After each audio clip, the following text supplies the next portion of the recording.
Hello दोस्तों और भाइयों, क्या हाल है। Good morning to all. आप सभी का SVS स्मार्ट क्लासेस में स्वागत है। अब हमें जो पढ़ना है आगे, हमें वो एक्सरसाइज 3.3 के जो लैंग्वेज वाले क्वेश्चन है उन्हें पहले किस में फॉर्म करना है, लीनियर इक्वेशन में फॉर्म करना है। उसके बाद उनको हमें सब्स्टिट्यूशन मेथड से सॉल्व करना है। हमने पहले 2 क्वेश्चन कर लिए थे। आई होप आपने वो वाली वीडियो देख ली होगी। जो समझ में ना आए, आप मैंने कई बार कहा है, आप कमेंट बॉक्स में पूछ सकते हो। अदरवाइज़ मैं कल लाइव होऊंगा, तब आप मुझसे पूछ सकते हो कि ये दिक्कत है। तो अब सॉल्व करते हैं, स्टार्ट करते हैं। ये जो क्वेश्चन है वो क्वेश्चन नंबर 3 का फर्स्ट पार्ट है। इसमें टोटल 6 पार्ट है, ठीक है। क्वेश्चन आपको जब वीडियो आएगी उसकी स्क्रीन पर लिखा हुआ दिखेगा। मैं बस क्वेश्चन बोल दे रहा हूँ। उसने ये बोला है कि the difference between 2 numbers is 36। इसने ये बोला है the difference between 2 number is 26 and 1 number is 3 times the other, find the numbers. तो क्वेश्चन द्वारा बोल रहा हूँ, the difference between 2 number is 26, 1 number is 3 times the other, find the, मतलब आप वो नंबर ज्ञात करो। मैंने एक नंबर मान लिया क्योंकि क्या पढ़ रहे हैं हम भाई, लीनियर इक्वेशन इन 2 वेरिएबल। तो मैंने स्टार्टिंग में आपको बताया था कि हमें 2 वेरिएबल तो मानना ही पड़ेंगे। और जब यहाँ पे बोल ही दिया कि डिफरेंस बिटवीन 2 नंबर है, तो समझो जरा कि लेट 1 नंबर, मैंने कौन सा नंबर x मान लिया, लेट अनदर नंबर, जो दूसरा नंबर हो रहा है वो मैंने क्या मान लिया, y मान लिया। और जो क्वेश्चन दे रखा है उसके हिसाब से देखो, इसने हमसे यूँ नहीं कहा कि कौन सा नंबर किस नंबर से बड़ा है, पहली चीज़ तो। अब ज़रा डिफरेंस वाला समझते हैं जो तुम्हें आगे भी काम आएगा। मान लो कि मैं 15 साल का हूँ और आप 12 साल के हो, तो हमारी एज का डिफरेंस कितना है, 3 है। आप बशर्ते चाहे वो 12 में से 15 घटा के निकाल सकते हो, तब भी 3 आएगा डिफरेंस, और 15 में से 12 घटा सकते हो, तब भी कितना आएगा डिफरेंस, 3। इसका मतलब क्या है कि डिफरेंस हमारा x माइनस वाई भी हो सकता है और y माइनस एक्स भी हो सकता है। पहले ये समझो, अगर ये डिफरेंस की बात कर रहा है तो इसका मतलब क्या है कि आपका डिफरेंस x माइनस वाई भी हो सकता है और y माइनस एक्स भी हो सकता है, क्योंकि इसने नहीं बताया कि विच इज ग्रेटर, x और y, और उसने डिफरेंस बोला है ना। उसने यूँ कहा कि when we subtract smaller number from greater number, उसने कुछ ऐसा नहीं बोला। उसने सीधा क्या बोला है, द डिफरेंस बिटवीन 2 नंबर्स। तो difference between 2 numbers x minus y भी हो सकता था और y माइनस एक्स भी हो सकता था। लेकिन हम अपने मन में ये मान के चलेंगे कि जो हम कंडीशन फॉलो कर रहे हैं वो x और y पे फॉलो कर रहा है, ठीक है। तो इसने क्या देखा अकॉर्डिंग टू क्वेश्चन कि the difference between 2 numbers is 26। आप चाहो तो y माइनस एक्स भी लिख सकते हो, कोई दिक्कत की बात नहीं, ठीक है। फिर उसने क्या बोला है कि 1 number is 3 times the other. तो देखो ये सिंपल सी बात है, जो मैं यहाँ बड़ी संख्या मानूंगा यही बड़ा होना चाहिए, क्योंकि रिजल्ट कैसा आ रहा है, पॉजिटिव आ रहा है। अगर मैं x माइनस वाई 26 करता हूँ या फिर उसके साथ जाता हूँ तो y माइनस एक्स 26, यही तो हो सकता है डिफरेंस, क्योंकि उसने बोला है कि डिफरेंस बिटवीन 2 नंबर इज 26।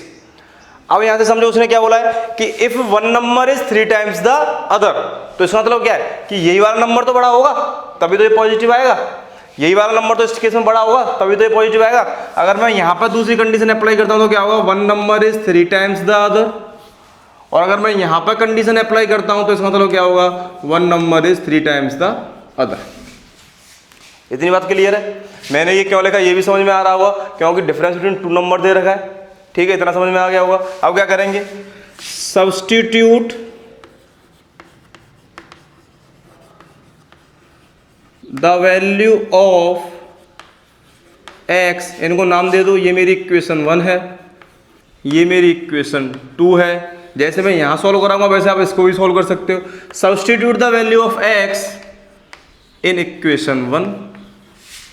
मैंने क्या करूंगा, इक्वेशन 1 में x की वैल्यू क्या कर दूंगा, सब्स्टिट्यूट कर दूंगा, ठीक है। कर देते हैं x की वैल्यू सब्स्टिट्यूट। x की वैल्यू कितनी है भाई, 3y है, यहाँ सब्स्टिट्यूट किया, 3y minus y is equal to 26, 2y is equal to 26, y is equal to 30। अब क्या होगा, substitute the value of y in equation 2। आप क्या करो, y की वैल्यू इक्वेशन 2 में सब्स्टिट्यूट कर दो। तो चलो देखो, x is equal to 3 into 13 that is equal to 39। Clear है? ऐसे जैसे मैंने ये सॉल्व किया है वैसे आप तब भी ये सॉल्व करोगे तो आंसर हमारे क्या आएंगे, जो दो नंबर्स माने थे। अब मैं क्या लिखूंगा यहाँ पे, इसके बाद क्या लिखूंगा, द टू नंबर्स आर, कौन कौन से हैं भाई, 13 और 39।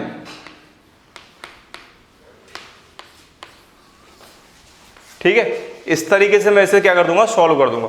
लेकिन मैं ये भी कंडीशन ले सकता हूँ, ये आपको मान के चलना है, यहाँ पे मुझे ये भी पता होना चाहिए कि what do you mean by difference. यहाँ पे उसने कहीं नहीं कह रखा कि एक नंबर बड़ा है एक नंबर छोटा है। इस वजह से हम इस क्वेश्चन को इस पॉसिबिलिटी से भी लेके चल सकते हैं और आप चाहो तो इस पॉसिबिलिटी से भी लेके चल सकते हैं। स्क्रीनशॉट ले लो। ये मैंने क्वेश्चन क्यों लिखा है ये आपको समझ में आएगा, क्योंकि मुझे कुछ इसमें बताना है। अदरवाइज मैंने आपको बता दिया कि आपको वीडियो पे स्क्रीन के आगे क्वेश्चन लिखे हुए मिलेंगे। क्वेश्चन क्या है देख लो कि the larger of to supplementary angles, the larger of to supplementary angle exceeds its smaller by 18 degree, find the angles. पहले तो हमें यह समझ में आना चाहिए कि what do you mean by supplementary. आपने पढ़ा हुआ 6, 7, 8 पढ़ रहे होंगे। दो तरीके के एंगल होते हैं, कॉम्प्लीमेंट्री और सप्लीमेंट्री। जिन दो एंगल का सम 90 डिग्री होता है डेट इज कॉम्प्लीमेंट्री। मैं दोबारा रिपीट कर रहा हूँ, नोट्स बना लेना। जिन दो एंगल का सम 90 डिग्री होता है वो कॉम्प्लीमेंट्री, जिन दो एंगल का सम 180 डिग्री होता है वो सप्लीमेंट्री। आई रिपीट अगेन, जिन दो एंगल का सम 180 डिग्री होता है डेट इज सप्लीमेंट्री। होने कितने एंगल चाहिए, दो। अब उसमें भी, अब देखो यहां उसने बोल दिया कि the larger of to supplementary angle, तो मैं यहां पे लार्जर एंगल मान के चलूंगा। मैं यहां पर क्या मान के चलूंगा, let the larger angle of, या let the larger angle is X. मैं यहां पर क्या मानूंगा, लेट लार्जर एंगल, जो बड़ा वाला एंगल है, let larger angle is x, let smaller angle is y. ध्यान रखना, मैं हर बार कह रहा हूं, बार बार कह रहा हूं, हम ये कौन से चैप्टर कर रहे हैं, थर्ड चैप्टर कर रहे हैं। क्या नाम है, pair of linear equation in two variable. तो हमें जब भी ऐसे क्वेश्चन आएंगे उसमें दो वेरिएबल तो मानने पड़ेंगे ही। तो इसलिए मैंने क्या किया, लार्जर एंगल को एक्स मान लिया, स्मॉल एंगल को मैंने क्या मान लिया, वाई मान लिया। इस तरीके से मैंने कर लिया, एक्स और वाई। अब मैंने अभी बताया थोड़ी देर पहले कि सप्लीमेंट्री एंगल क्या होते हैं, जिन दो एंगल का सम क्या होता है, 180 होता है। जिन दो एंगल का सम क्या होता है, 180 होता है। तो जो लार्जर एंगल है वो किस एंगल में से, सप्लीमेंट्री एंगल में से। तो हम ये भी कह सकते थे, let the larger angle of a supplementary angles, let the larger angle of a supplementary angle is x, let the small angle of a supplementary angle is y. आप ऐसे लिख लेना। तो अकॉर्डिंग टू क्वेश्चन और हम जानते हैं उस हिसाब से, और यहाँ पे क्या है, x और y दोनों मिलकर सप्लीमेंट्री एंगल बना रहे हैं। इसका मतलब इसकी प्रॉपर्टी के हिसाब से क्या होगा, x plus y is equal to 180 degree. सही बात है, x plus y is equal to 180 degree, because x and y both make supplementary angle. अब आगे देखो, ये जो चीज दे रही है उसने, देखो the larger of to supplementary angle. हमेशा ध्यान रखना आगे के लिए भी, एक्सीड्स का मतलब अपने मन से हमेशा लगा लेना माइनस, क्या लगाना है इसकी जगह, माइनस। और बाई का मतलब हमेशा रखना इस चीज में इक्वल। ऐसे ही क्वेश्चन आता है एक्सीड से अगर लगा हुआ, एक्सीड जगह आपको क्या कर देना है, माइनस, बाई की जगह आपको क्या लगा देना है, इक्वल। अब देखो larger of to supplementary angle क्या माना भाई हमने, एक्स, जो एक्सीड्स आया उसकी जगह माइनस, जो स्मॉलर आया डेट इज वाई, जो बाई है उसकी जगह इक्वल, एंड डेट इज 80। ये मुझे बताना था, इस वजह से मुझे क्वेश्चन को नोट करना पड़ा। जब भी एक्सीड्स आएगा उसकी जगह माइनस लिखना है, जब भी बाई आएगा उसकी जगह इक्वल लिखना है, और फिर आपको वैल्यू पुट कर देनी है। इतनी चीज समझ में आ गई। अब हमें क्या करना है, ये हमारी इक्वेशन 1 हो गई, ये हमारी इक्वेशन 2 हो गई। यहां से हमने x की वैल्यू निकाली तो कितनी आ गई, y प्लस 18, ये हमारी इक्वेशन 3 हो गई। Substitute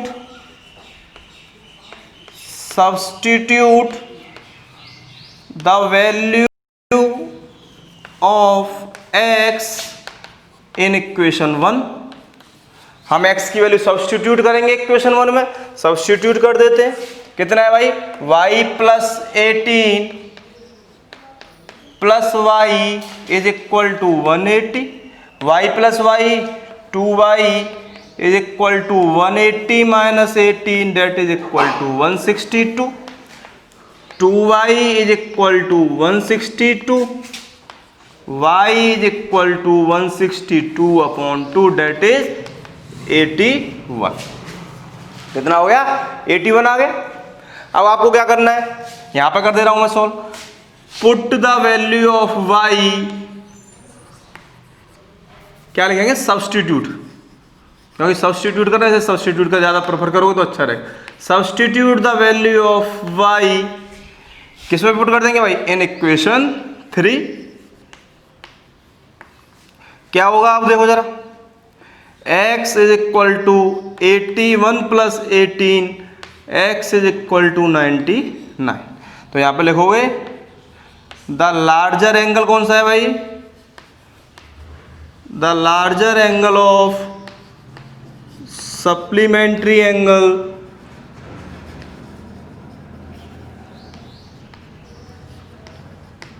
(99), the smaller angle of supplementary angle is 81। इस तरीके से आप बोर्ड में लिख के आओगे और आपको मार्क्स मिलेंगे। इस तरीके से आपको क्वेश्चन करने होते हैं, इसी वजह से मैं सारे क्वेश्चन यहाँ पर करा रहा हूँ। ठीक है, ले लो इसका स्क्रीनशॉट आराम से। ये मैंने क्वेश्चन क्यों कराया, लिखा है यहाँ पे, आपको समझ में आ गया होगा। अब आगे क्वेश्चन नहीं नोट्स करूँगा, अब आप स्क्रीन पे आपको वीडियो मतलब क्वेश्चन लिखा हुआ मिलेगा, इसको स्क्रीनशॉट ले लो। क्वेश्चन नंबर 3 का थर्ड पार्ट, इसमें उसने ये बोला है कि the coach of a cricket team, कोई कोच है, वो कुछ बॉल खरीदता है, कुछ बैट खरीदता है और उसको इतने पैसे दे देता है।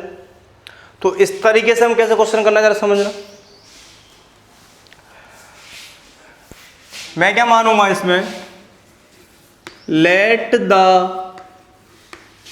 Cost of one bat is x, ठीक है, let the cost of one ball is y। मैंने ये मान लिया। उसने क्या बोला है मैं तो आपको समझा देता हूं कि कोई कोच है क्रिकेट टीम का, उसने 7 बैट और 6 बॉल खरीदी, जिसमें उसने कितने पैसे दे दिए उसे 3800। बाद में उसने 3 बैट और 5 बॉल खरीदी, फिर उसने कितने पैसे दे दिए 1750। अब जरा देख, जो मैंने एक बैट की कॉस्ट मानी है वो x है, जो मैंने एक बॉल की कॉस्ट मानी है वो y है। उसने सबसे पहले 7 बैट खरीदे और 5 बॉल खरीदी। कितने बैट खरीदे, 7 बैट। अगर एक बैट की कीमत x है तो 7 बैट की कीमत कितनी होगी, 7x। अकॉर्डिंग टू क्वेश्चन हम जाएंगे तो अगर एक बॉल की कीमत y है तो 5 बॉल की कीमत कितनी होगी भाई, 5y। और उसने मिलके कितने रुपए दे दिए, 3900। ये कोई नया क्वेश्चन नहीं है इस टाइप का, हमने जो ग्राफ ड्रॉ किया था एक्सरसाइज 3.1 में, ध्यान हो तो तुम्हें, वहाँ पे हम कोच खरीदते, मैंने कहा था कि बैट के साथ तो गेंद फ्री मिल रही है, इसका मतलब ये। तो इसी तरीके से क्वेश्चन देखते हैं क्या आता है, सब्स्टिट्यूट करके क्या सॉल्व आएगा। तो उसने 7 बैट खरीदे और 5 बॉल खरीदे, उसे कितने रुपए देने पड़े, 3900 नहीं, 7 बैट और 6 बॉल और उसे रुपए देने पड़े 3800। बाद में वो क्या करता है, उसने 3 बैट खरीदे और 5 बॉल और खरीदी।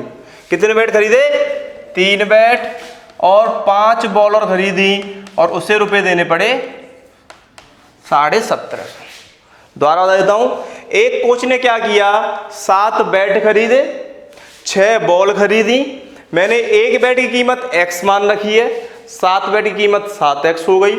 एक बॉल की कीमत y मान रखी है तो 6 बॉल की कीमत 6y हो गई।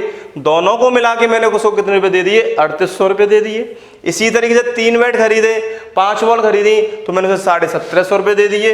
ये मेरा इक्वेशन 1 है, ये इक्वेशन 2।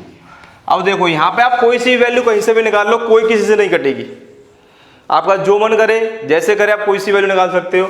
मान लो मैंने यहाँ से x की वैल्यू निकाली तो देखो क्या होगा, 3x is equal to 1750 minus 5y, x is equal to 1750 minus 5y upon 3। ये मेरी क्या हो गई, इक्वेशन 3 हो।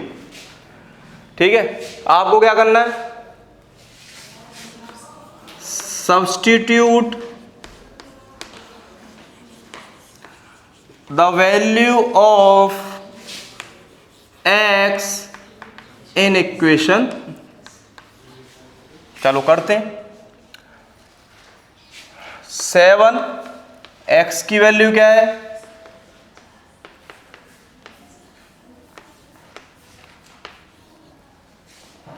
Plus 6y is equal to,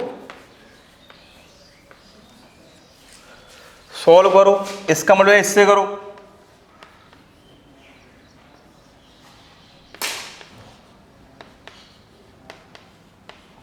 देखो मैं स्टेप ब्रेक कर रहा हूं, आपको समझा दे रहा हूं कैसे कर रहा हूं।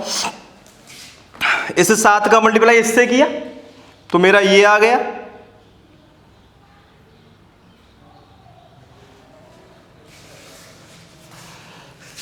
ठीक है। 7 का मल्टीप्लाई मैंने 5 से किया तो 35 आ गया। मैं फिर एलसीएम लूंगा तो इसका मल्टीप्लाई इससे करूंगा तो कितना आ जाएगा, प्लस का 18y। ठीक है, जो नीचे ये पूरा एलसीएम होगा 3 ही तो आएगा यहाँ पे नीचे, तो इसका मतलब इस 3 मल्टीप्लाई इससे कर देता हूं तो कितना हो जाएगा। ये मैंने एक स्टेप छोड़ा है, आपको मैं दोबारा समझा दे रहा हूं। देखो इस 7 का मल्टीप्लाई ऊपर से होना ही होना है भाई।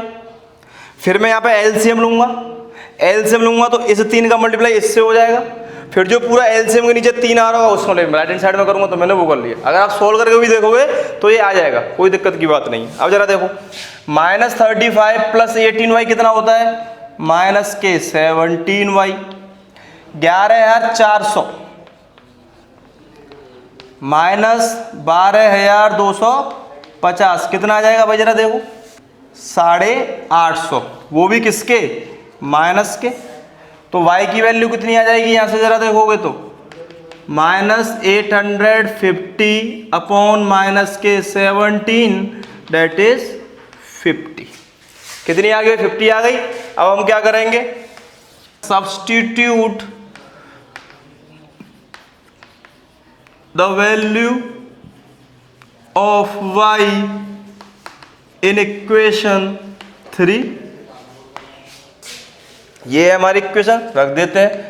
x is equal to -5 into 50 upon कितना है भाई, 3 है। 1750 minus 250 that is equal to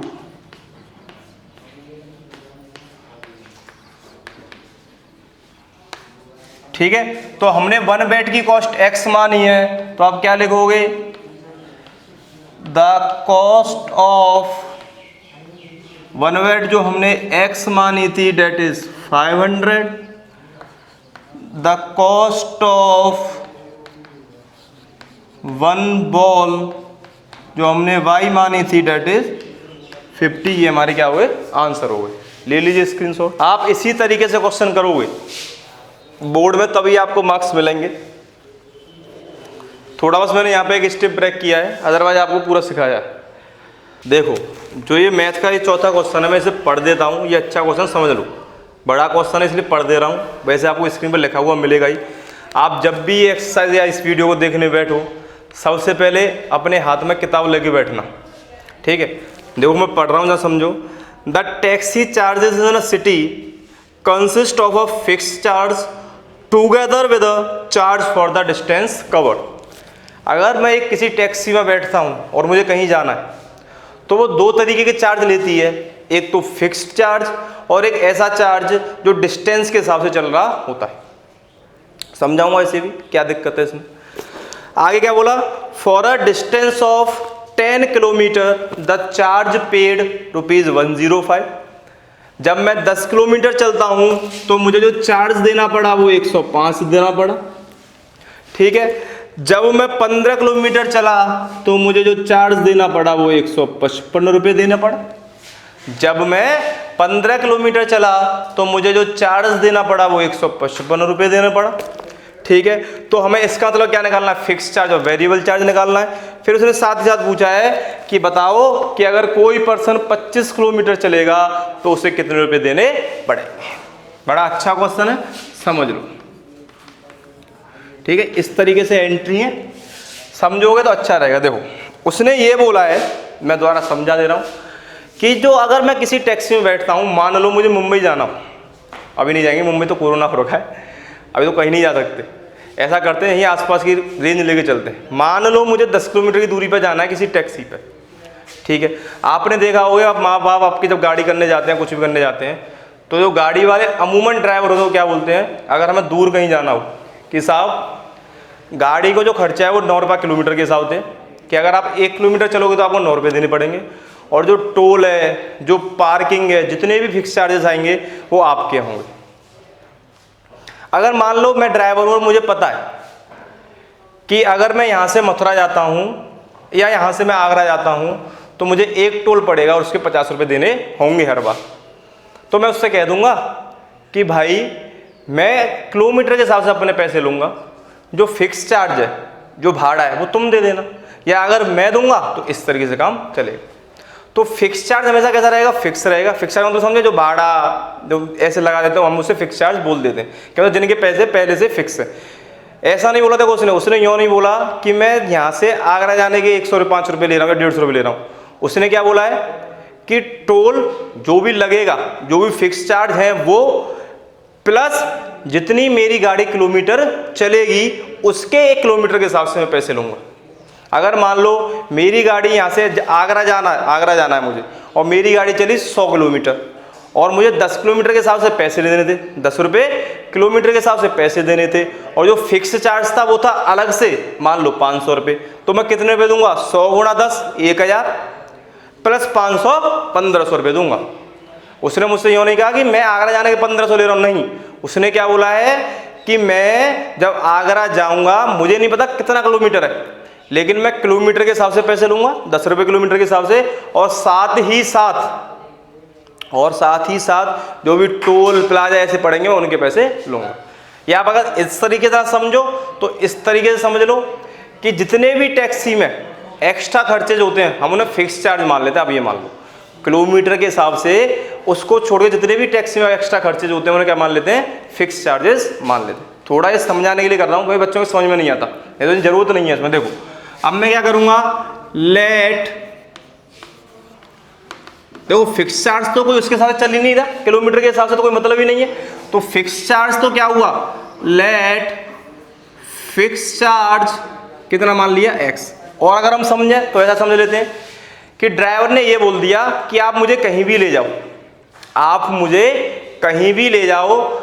मुझे 200 रुपये तो देने ही होंगे, चाहे आप मुझे 25 किलोमीटर लेके जाओ, चाहे आप मुझे 250 किलोमीटर लेके जाओ, आपको मुझे 200 रुपये तो देने ही होंगे, और अलग से जो मैं किलोमीटर का चार्ज लूँगा वो अलग है। ऐसे मान लेते हैं हम, ये समझ के चलते हैं कि अगर हम चल रहे हैं, अगर हम जा रहे हैं, तो ड्राइवर ने क्या बोल दिया कि साहब मुझे 200 रुपये तो चाहिए ही चाहिए, बाकी अलावा जो चार्जेस हैं, तो अब इसका मतलब क्या हुआ, आप कितने भी किलोमीटर चले जाओ उसे आपको 200 रुपये तो देने ही पड़ेंगे।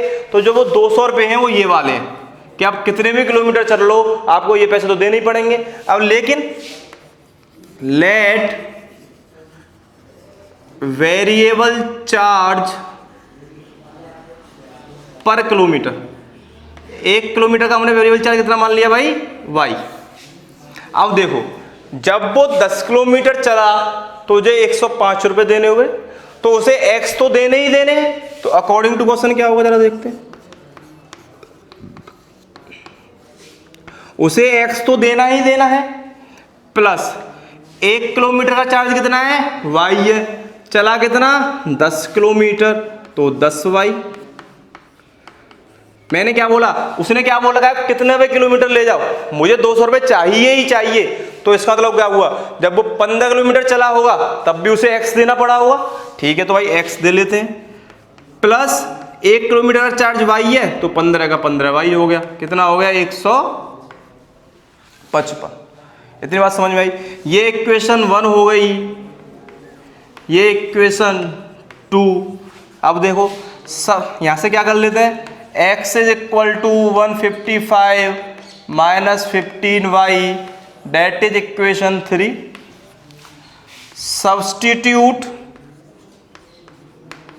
Substitute the value of x in equation 1। आपको क्या करना है, x किसकी वैल्यू सब्स्टिट्यूट करनी है, x की किसमें, इक्वेशन 1 में। कर दो put, 155 minus 15y plus 10y is equal to 105। 155 minus 5y is equal to 105। ये इधर आएगा तो कितना हो गया भाई 50 इज इक्वल टू 5y, और y की वैल्यू कितनी आ गई भाई 10। ठीक है, अब क्या करेंगे हम, substitute the value of y in equation 3। चलो पुट करते हैं, x is equal to 155 minus 15 into 10, that is 155 minus 150 is 5। तो यहां से हमें क्या पता पड़ा, जो फिक्स चार्ज है, फिक्स्ड चार्ज हमने क्या माना था x, कितना निकल के आ गया भाई वो 5 रुपये। वेरिएबल चार्ज हमने क्या माना है भाई y, वो कितना निकल के आ गया 10 रुपये पर किलोमीटर। इतना समझ में आ गया। लेकिन उसने साथ ही क्या क्वेश्चन पूछा है कि आप मुझे ये बताओ कि अगर मैं 25 किलोमीटर चलूंगा तो मुझे कितने रुपए देने होंगे। अभी निकाल देते हैं, इसका पूरे का बाद का मैं यहाँ पे करा देता हूँ। फॉर 25 किलोमीटर उसे कितने रुपए देने थे एक्चुअल में देखा जाए तो, x तो देगा ही देगा क्योंकि फिक्स चार्ज है, प्लस 25 उसे इतने रुपए देने थे। x की वैल्यू कितनी आ गई भाई, अब 5 आ गई, प्लस 25 इंटू 10 तो कितना हो गया 255। तो जब वो 25 किलोमीटर चलेगा तो उसे कितने रुपए चार्ज लगेगा 255 रुपए। आ गई बात समझ में। ये यहां पर रुपीज है, ले लो स्क्रीनशॉट फटाफट। आगे देखो, उसने क्या कहा है कि अब फ्रैक्शन बिकम्स, कौन सा पार्ट करेंगे हम, क्वेश्चन नंबर 3 का अब करेंगे हम। 4th तो हमने इससे पहले कर ही लिया, 5th पार्ट करेंगे।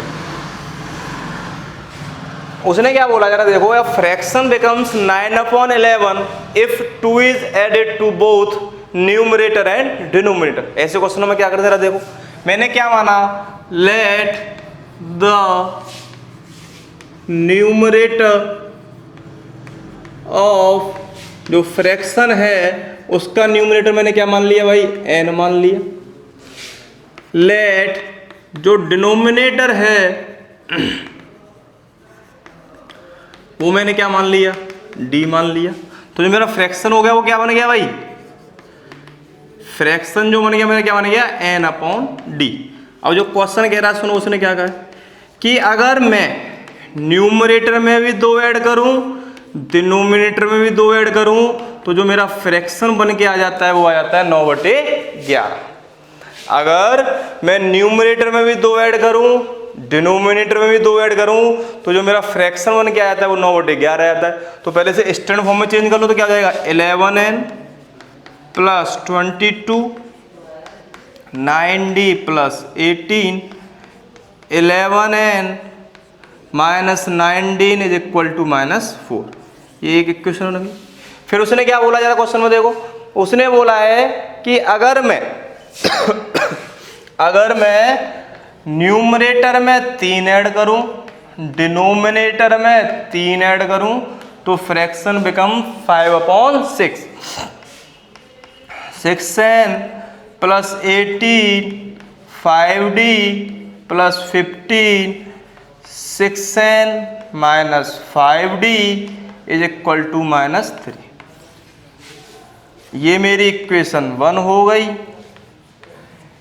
यह मेरी इक्वेशन 2 हो गई।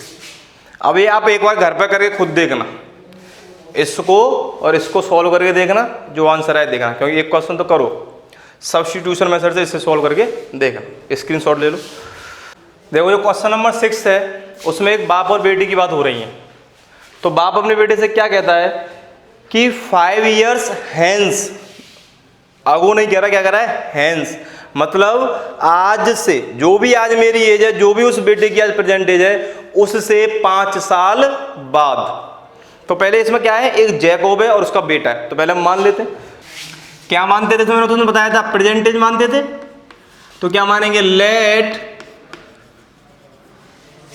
प्रेजेंट एज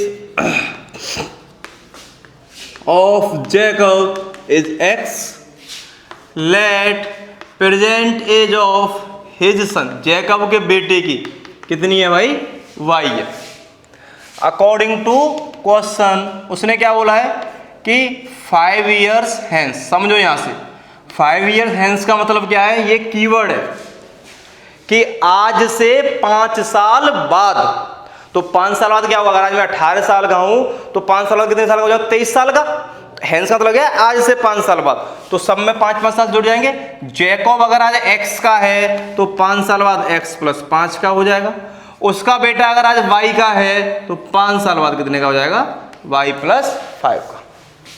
उसने क्या बोला फिर कि आज से 5 साल बाद जो जैकब है वो अपने बेटे की उम्र का 3 गुना हो जाएगा।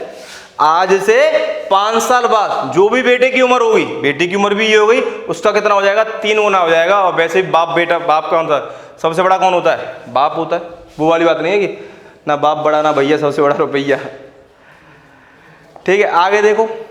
अब उसने क्या बोला है, 5 years अगो, पहले इक्वेशन डालो यहाँ से, x plus 5 is equal to 3y plus 15 x minus 3y is equal to 10। ये आपकी कौन सी बनेगी, इक्वेशन 1 बनेगी। ठीक है, अब उसने यहीं पे एक और चीज बोली है कि 3 years अगो, नहीं 5 years अगो, आज से 5 साल पहले, 5 years अगो। अगर बिफोर भी होता तब भी लगाते, और यहाँ पे हैंस के आफ्टर होता तब भी वही लगाते। तो 5 years अगो क्या होगा भाई, उसने यूं बोला है कि जो जैकब है वो अपने बेटे का 7 गुना था। आज से 5 साल पहले जो भी उसके बाप की उम्र थी, जो भी उसके बेटे की उम्र थी, उसमें बाप की उम्र उसके बेटे की उम्र से 7 गुना ज्यादा थी। इसे सॉल्व कर लेते हैं। x minus 5 is equal to 7y minus 35, x minus 7y is equal to minus के 30। ये इक्वेशन बन गई कौन सी भाई, 2 बन गई। यहां से x की वैल्यू कितनी आ गई, 10 प्लस 3y आ गई।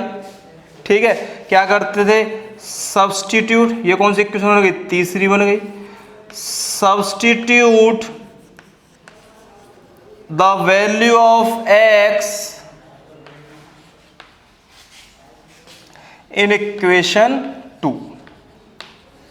चलो देखिए, x की वैल्यू कितनी है, 10 प्लस 3y पुट कर दो, 10 plus 3y minus 7y is equal to minus के 30 है। ठीक है बेटा, वो माइनस का 30।